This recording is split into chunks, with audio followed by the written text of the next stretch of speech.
Mana-mana korang yang tengah mencari sebuah kamera yang berkemampuan untuk shoot videografi, nak shoot fotografi, dalam video hari ni aku ada satu barang baik punya untuk korang.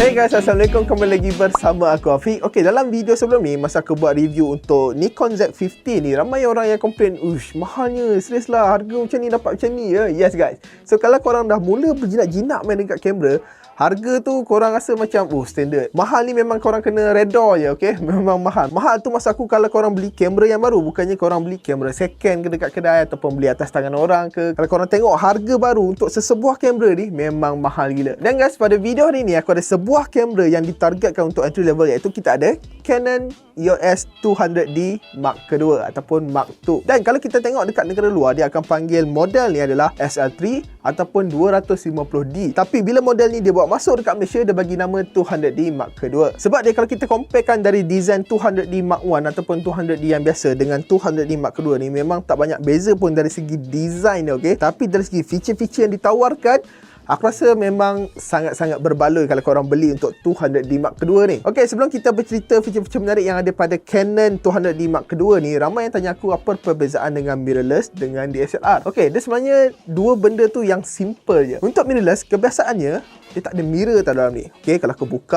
buka ni, korang akan nampak dia terus direct dekat sensor. So maksud dia, lens tu kalau korang pasang dia direct pada sensor dan terus ambil gambar. Dan untuk DSLR pula, dekat atas ni kau dah nampak kan dia punya mirror dekat atas tu. So mirror ni bila korang ambil gambar, dia akan naik ke atas, tap. Okey, itu perbezaan yang pertama. Dan perbezaan yang kedua, kebiasaannya DSLR dengan mirrorless, DSLR pastinya akan lebih bulky, dengan lebih tebal design dia, memang lebih berat sikit berbanding pada mirrorless yang sangat-sangat compact dan nipis. Dan kalau korang tanya aku which one teknologi yang terbaru, of course lah mirrorless. Sebab mirrorless ni adalah salah satu teknologi yang agak baru juga kalau dikomparekan dengan DSLR. Memang dah berpuluh-puluh tahun dah pakai teknologi ni. Dan juga kalau korang tanya aku which one yang bagus, aku rasa benda tu ikut pada preference korang. Ada orang juga masih lagi suka menggunakan DSLR, ada juga orang suka menggunakan mirrorless. Macam aku lebih suka menggunakan mirrorless sebab dia compact, ringan dan sangat macam sedap yang pegang, tak terasa berat sangat pun. Dan guys, sekarang ni korang dah tahu kan perbezaan dengan mirrorless ataupun DSLR. Okey, sekarang ni kita terus beralih kepada 200D Mark kedua ni. Apa yang best kan tentang kamera ni? Yang ni aku simpan tepi ya. Sebelum kita bercerita pasal feature-feature yang menarik yang ada pada 200D Mark kedua ni, aku nak cerita dulu pasal dia punya design luaran pada 200D Mark II ni. Dia punya perbezaan kalau kita nak comparekan dengan 200D Mark 1, sebenarnya tak banyak beza pun. Okey, dari segi design sebenarnya lebih kurang sama juga. Dan juga dia punya berat pun tanpa lens lebih kurang sama, iaitu 450 gram macam tu, termasuk bateri dengan memory card sekali. Dan design dekat bahagian luar ni, yes, dia punya plastik tu aku rasa macam sedikit macam cheap sikit, tak berapa sturdy sangat kalau kita nak comparekan dengan mid-range, high-end ataupun flagship. Okay, untuk entry level ni aku rasa bidang quality dia macam kurang sikit. So dekat atas ni kita ada beberapa button lah. Kita ada shutter button, kita ada satu dial mode saja yang korang boleh kontrolkan ISO ataupun shutter speed. Dan dekat bahagian atas ni kita ada mode. Okey, mode korang boleh pergi ke manual, auto, shutter parity, APS-C parity dan tak ada C-lock. Okey, untuk entry level memang takkan ada C-lock lah. Sebab untuk mid range high end kat Canon pun, Canon aku rasa macam dia agak kerekut sikit. C-lock biasanya ada dekat model flagship lah. Dan dekat bahagian atas ni kita ada macam biasa, kita ada basic flash. Lepas tu kita ada untuk mount untuk letakkan speed light. Dan dekat bahagian tepi ni kita ada port micro USB dengan HDMI. Dan juga dia masih lagi mengekalkan untuk mic jack. So kalau korang nak buat video, korang boleh sangkutkan external mic dekat bahagian atas ni. Dan dari segi dia punya ergonomik, kalau kita pegang dia punya deep dekat dalam ni, yes, memang selesa gila. Untuk DSLR ni sebenarnya aku sangat suka bila kita pegang, memang sangat ergonomik. Dia macam tebal, walaupun tebal dia selesa terletak kat tangan ni, tak terasa nak jatuh kalau korang sangkut lens yang agak besar juga kat sini. Dan dekat bahagian belakang ni, yes, kita ada lagi iaitu, dia bukan flip screen, iaitu kita ada articulate screen. Kalau pada Nikon Z50 tu dia gunakan tilting screen. So yang ni articulate, yang korang nak boleh buat vlog, kalau nak boleh pandang depan ni, kalau nak buat low angle macam ni pun, articulate screen ni memang sangat-sangat useful lah. Cuma articulate screen ni macam biasa, kalau korang buat video, kalau korang terpandang screen ni, korang tengah shoot video ni, mata korang akan direct macam nampak pandang kat tepi ni. Kalau kat bahagian tilting ni, kat bahagian atas ataupun flip ke bawah, Mata korang macam seumpama macam pandang lens tau. Okay guys, so ketahanan bateri pada 200D Mark II ni dia mampu bertahan sehingga 1070 shot. Okay, 1070 shot tu memang sangat-sangat powerful dan sangat banyak tau. Canon 200D Mark II ni dia menggunakan CMOS sensor dengan 2 piksel autofocus iaitu 24.1 megapiksel. Walaupun 24.1 megapiksel tu tak berapa besar sangat, ialah kalau kita nak comparekan dengan model flagship 45 megapiksel, 60 megapiksel, 32 megapiksel, tapi 24.1 ni saya cakap aku dia still sharp, memang sangat, kalau korang nak buat cropping pun memang sangat okey je lagi. Dan juga kalau korang buat continuous shot, dia mampu menyokong sehingga 5 frame per second saja. Okey, 5 frame per second ni bagi aku dia tak adalah terlalu laju dan tak adalah terlalu slow. Dan kalau korang beli kamera ni untuk buat sport fotografi ataupun wildlife fotografi, aku tak sarankan sebab dia punya 5 frame per second tu memang agak struggle sikit lah korang nak kejar subjek tu kan. Kecuali kalau korang betul-betul pro, korang tahu kan, okay, tak. So sekarang ni mari kita dengar untuk 5 frame per second bagi 200D Mark II ni. Alright.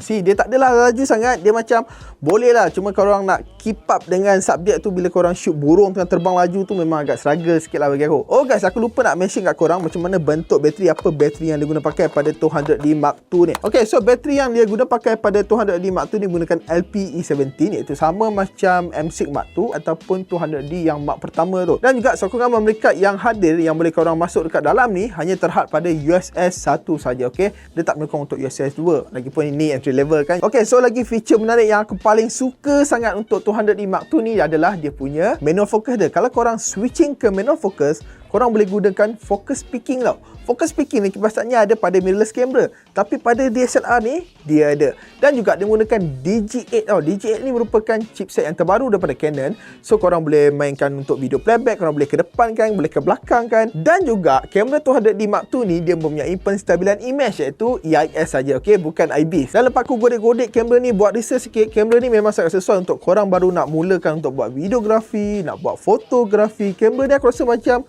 sebuah kamera yang serba lengkap tau. Dia tak adalah serba lengkap yang untuk sesuai untuk digunakan untuk pro user, tapi dia bagi mana-mana yang baru nak berjinak-jinak, nak try kamera, nak main kamera, 200 Mark II ni memang sangat-sangat perfect bagi aku. Okey, bagi UI ataupun dia punya user interface, aku rasa Canon punya, kesemua model Canon punya user interface aku rasa memang the best kalau kita nak comparekan pada Sony, pada Fujifilm, pada Nikon. Yang UI Canon ni memang sangat-sangat user friendly. Even kalau korang yang tak pernah menggunakan mana-mana kamera atau DSLR mirrorless sebelum ni, bila korang pegang kamera Canon ni, korang dah boleh tahu dah, okey, ni untuk apa, ni untuk apa, ni untuk apa. Okey guys, so kalau korang nak shoot video menggunakan 200D Mark II ni, okey, kamera ni dia berkemampuan untuk shoot 4K dengan 25 frame per second dengan compression IPB. Okey, so compression IPB ni dia tak adalah teruk sangat, tapi aku rasa just okey je lah. So kiranya kalau korang nak buat color grading tu tak accurate sangat kalau korang shoot menggunakan RAW. Alright guys, so ini merupakan contoh rakaman daripada kamera 200D Mark II. So kat sini korang boleh tengok dia punya autofocus. Aku rasa macam not bad lah dia punya eye tracking dia.